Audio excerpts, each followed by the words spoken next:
हृदय नेह अनुराग में सूझता कुछ नहीं, कैसे स्वागत करे आपका मान्यवर, कैसे स्वागत करे आपका मान्यवर, आपकी एक झलक से है उपकृत नयन, स्वागतम स्वागतम स्वागतम।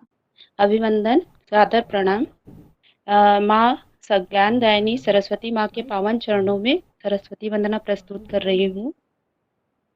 चरण कमल रज दे सारे दे, चरण कमल रज दे सारे दे, चरण कमल रज दे सारे दे, कर में पुस्तक वीणाधारी, माता तुम पर तन मन वारी, कर में पुस्तक वीणाधारी, माता तुम पर तन मन वारी, विद्या बुद्धि प्रदे सारे दे, चरण कमल रज दे सारे दे, चरण कमल रज दे सारे दे, देय तुमको कछु माता, विद्या वारधि बुद्धि प्रदाता, नहीं देय तुमको कछु माता, विद्या वारधि बुद्धि प्रदाता, प्रणाम वर दे सारे दे, चरण कमल रज दे सारे दे, चरण कमल रज दे सारे दे। बोलिए सरस्वती माता की जय। आवश्यक है। सबसे पहले हमको सांस्कारिक विकास की ओर ध्यान देना होगा, हर स्कूल को, हर बच्चे को, हर पालक को।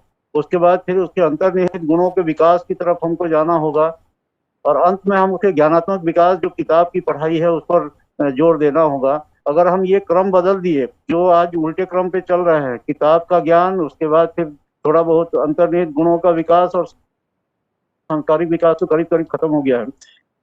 इस क्रम को अगर हम बदल करके फिर उलट के क्रम दें, सांस्कारिक विकास को पहले करें, उसके बाद फिर अंतर्निहित गुणों के विकास को आगे बढ़ाएं, और उसके बाद फिर ज्ञानात्मक विकास की तरफ चलें, तो संपूर्ण व्यक्तित्व का विकास होगा। और ये जो संपूर्ण व्यक्तित्व निखर के आएगा किसी बच्चे में, तो वो श्रेष्ठ नागरिक बनेगा और देश के काम आएगा, अपने परिवार के काम आएगा, समाज के काम आएगा। तो मेरा आप सबसे निवेदन ये रहेगा कि निश्चित रूप से आप सब अच्छा काम कर रहे हैं और बहुत आगे की सोच रखते हैं, परंतु मेरा ये जो अवधारणा है, इस पर मैं चाहूंगा कि गौर करें, और हर बच्चे को, हर पालक को, हर उस शिक्षक को सांस्कारिक विकास की ओर पहले ध्यान देना चाहिए, और हर बच्चे को संस्कार सिखाएं। और जब वो संस्कार सीख जाएगा, तो निश्चित रूप से उसके अंतर्निहित जो गुण हैं वो बाहर निकल करके आएंगे, और उसके बाद उसका एक श्रेष्ठ व्यक्तित्व सामने आएगा, जो हमारे सब काम आएगा। मैं आप सबको बहुत बहुत धन्यवाद देना चाहूंगा, विशेष करके पढ़ाई द्वार कोर कमेटी लोरमी को, वहाँ के सभी शिक्षक साथियों को, विकासखंड शिक्षा अधिकारी राजपूत, प्रकाश तिवारी को विशेष करके, ब्राह्मण समाज जिसने इतना बढ़िया काम आज अपने प्रायोजन में लिया है। मैं निश्चित रूप से चाहूंगा कि इस तरह के कार्यक्रम को और आगे बढ़ाएं। शिक्षा के क्षेत्र में इस तरह का कभी कोई आयोजन हो तो निश्चित रूप से हम आपसे पुनः चर्चा करेंगे। आप सबको बहुत बहुत धन्यवाद। बहुत बहुत धन्यवाद सर। आप कुछ समय के लिए हमारे सर्वर डाउन होने का हमारे बीच से डिस्कनेक्ट हो गए थे और आप पुनः आमंत्रित हुए, इसके लिए आपको साधुवाद, धन्यवाद सर।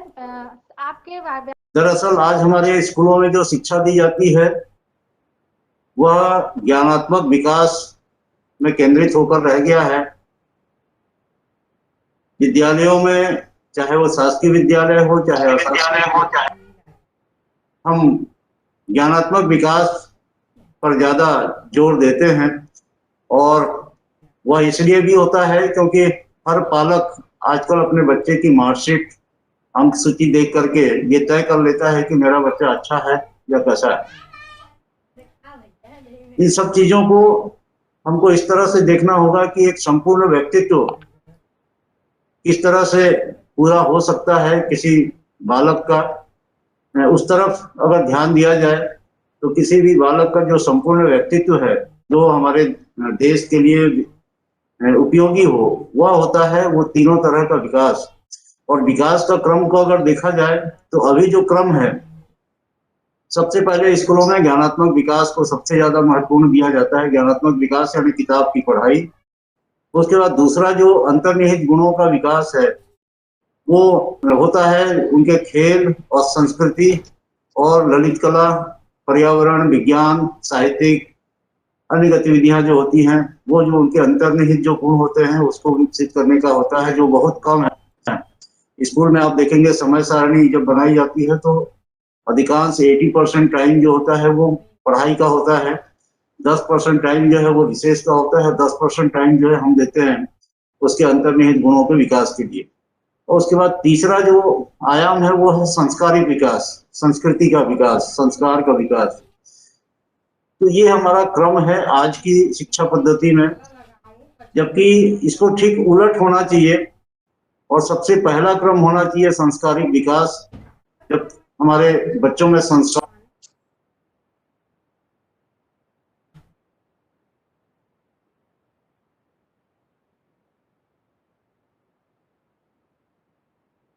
कामः प्रचोदयात् गौर शरीर भूति भल भ्राजा भाल विशाल त्रिपुंड विराजा देखत भृगुपति बेसु कराला उठ सकल भय विकल भुआला पीतु समेत कही कही निज नामा लगे करन सब दंड प्रामा वृषभ कंध उर बाहु विशाला चारु जने उमाल मृग छाला चारु जने उमाग मृग छाला।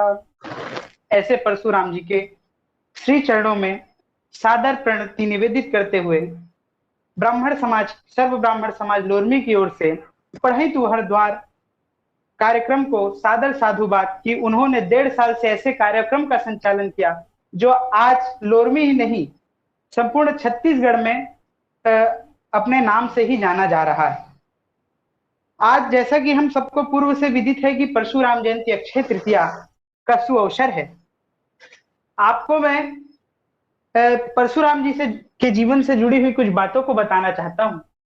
आज उत्तर प्रदेश में जो कन्नौज जगह है, वहां एक राजा गीधा नाम के राजा हुए, जिनकी एक पुत्री थी जिनका नाम था सत्यवती, जो अत्यंत रूपवती थी। उसका विवाह भृगु ऋषि के पुत्र ऋषिक जी के साथ हुआ। ऋषिक जी और सत्यवती जी का विवाह हुआ। सत्यवती जी ने अपने ससुर भृगु जी को जानकर से उनसे वर मांगा कि प्रभु आप मुझे और मेरी माता को ऐसा वरदान दीजिए जिससे हमें इन्हें पुत्र हो। तो भृगु जी ने खुश होकर के उन्हें वरदान दिया और कहा कि यह चारु पात्र है। आज भी गांव में यह प्रसिद्ध होता है। चारु पात्र आप भी खाएं और अपनी माता को भी खिलाएं। सत्यवती जी ने उनके वर का उनकी बातों की आज्ञा का पालन करते हुए अपनी माता को भी वह चारु पात्र दिया और स्वयं भी चारु पात्र का सेवन किया। पर उनके माता के मन में छलवश यह भावना आ गई कि भृगु जी उनके ससुर ने उन्हें अपनी बेटी को अच्छा चारु पात्र दिया है। इस भाव से उन्होंने अपनी पुत्री के चारु पात्र से अपने चारु पात्र को बदल लिया और जो चारु पात्र उनका था, सत्यवती जी का था, उन्हें उनकी माता ने ग्रहण कर लिया। तो भृगु जी अपने तपस्या बल से उन्हें यह बात पता चली कि उनकी सत्यवती की माता ने छल पूर्वक यह कार्य किया है। तो उन्होंने यह बात सत्यवती को बताई और कहा कि जिस प्रकार ये बात हुई है इसमें आपका जो पुत्र होगा, सत्यवती को कहा जो आपका पुत्र होगा वह होगा तो ब्राह्मण, परंतु उसमें क्षत्रिय के गुण होंगे। यह बात जब सुनी सत्यवती जी ने, तो सत्यवती जी ने भृगु ऋषि से यह प्रार्थना की कि प्रभु ऐसा ना हो, ससुर जी ऐसा ना हो। तब उन्होंने उनकी आज्ञा को, उनकी बातों को सुन करके उन्हें वर दिया कि आपका पुत्र नहीं, आपका पौत्र जो होगा वो ऐसा होगा। इस प्रकार जो ऋषि थे, ऋषि कि सत्यवती जी से जो पुत्र हुआ उनका नाम था जमदग्नि, जो कि परशुराम जी के पिता थे। और परशुराम जी के पिता जमदग्नि और माता रेणुका का जब विवाह हुआ, एक बार रेणुका जी का स्वभाव चंचल था। एक नर जो है जल क्रीड़ा कर रहा था। जमदग्नि जी को यह पता चला कि रेणुका जी जो है उनका चंचल मन उस पुरुष की ओर लग गया है।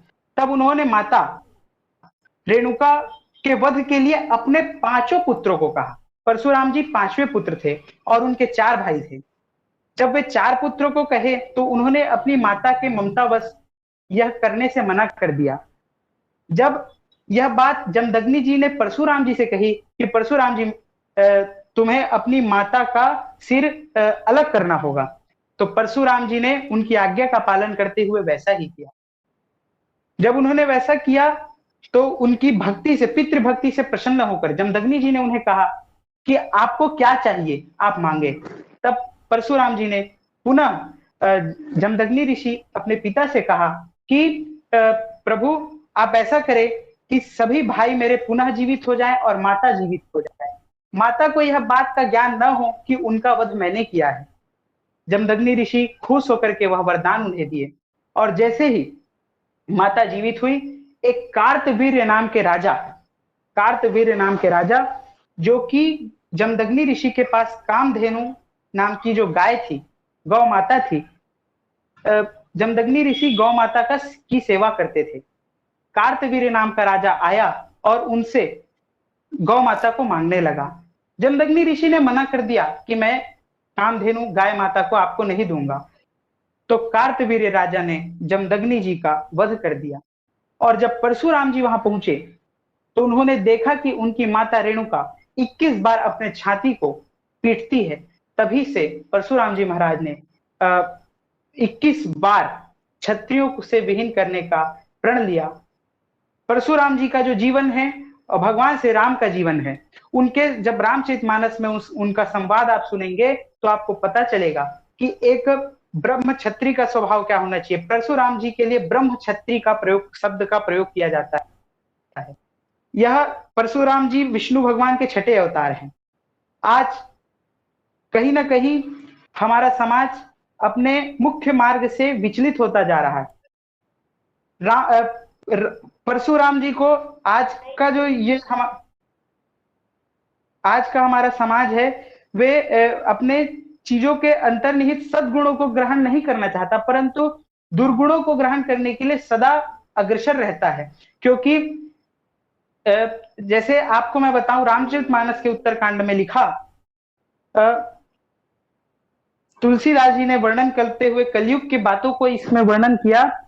सौभागिनी विभूषण हीना, विधवन के श्रृंगार न बीना, गुर शिष बधिर अंध के लेखा, एक न सुनई एक नहीं देखा। उन्होंने लिखा कि कलयुग का समय ऐसा होगा जिसमें गुरु और शिष्य का जो संबंध होगा एक बहरे और अंधे की तरह होगा, एक बोलेगा नहीं और एक सुनेगा नहीं।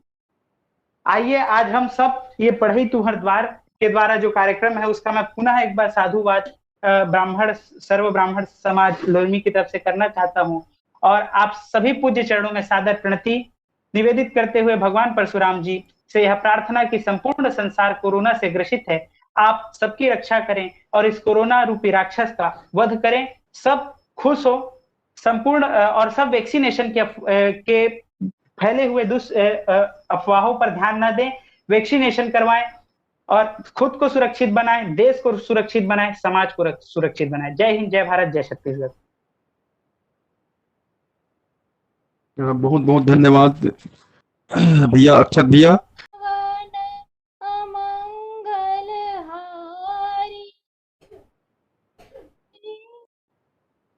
द्रवहु सुदशरथ अजर बिहारी, राम सिया राम जय जय राम, राम सिया राम जय जय राम। ओ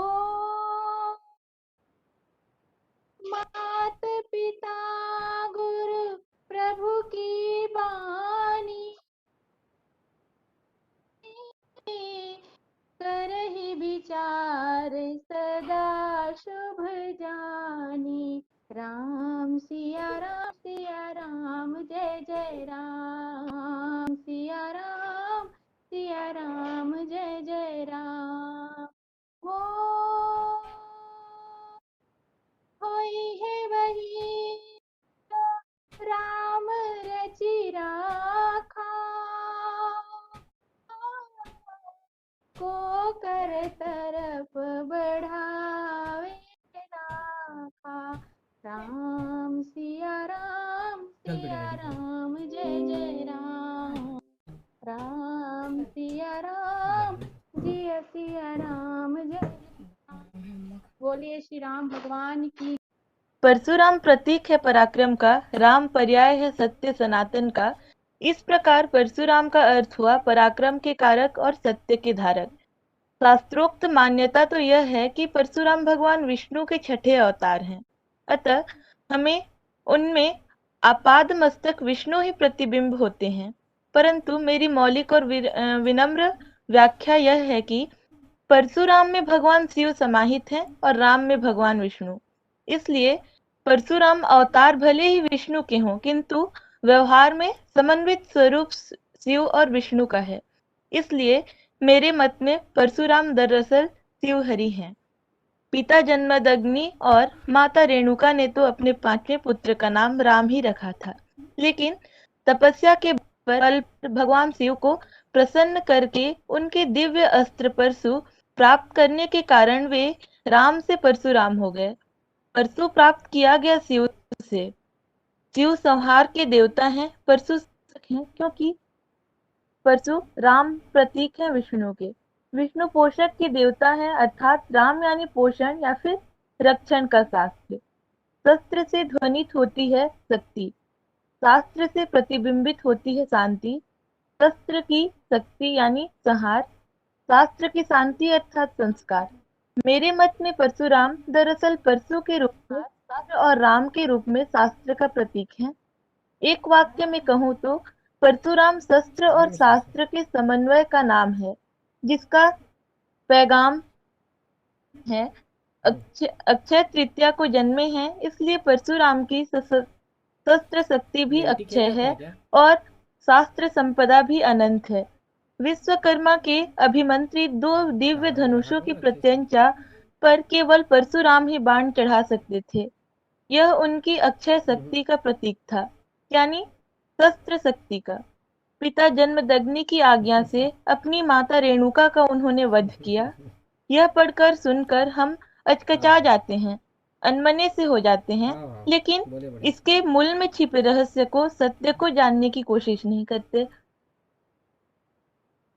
परशुराम जयंती को हिंदुओं का एक प्रसिद्ध त्योहार माना जाता है।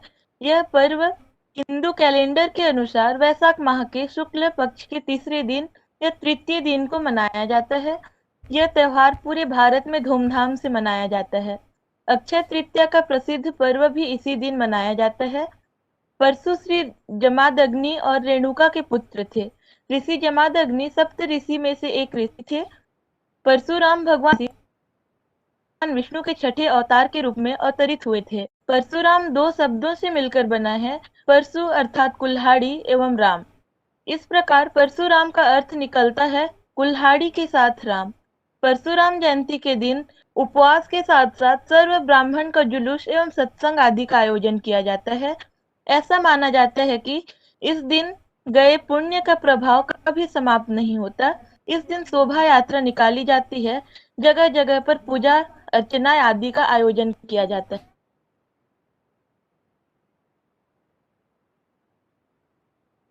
कि मानव से बनते दानव की वहशी भुजाओं को तोड़ दे, देर ना कर राम को अवतरित अब धरा पर, इससे पहले कि स्त्री यहाँ जन्म लेना छोड़ दे। इसी विचार के साथ मैं पुनः आप सभी को अक्षय तृतीया एवं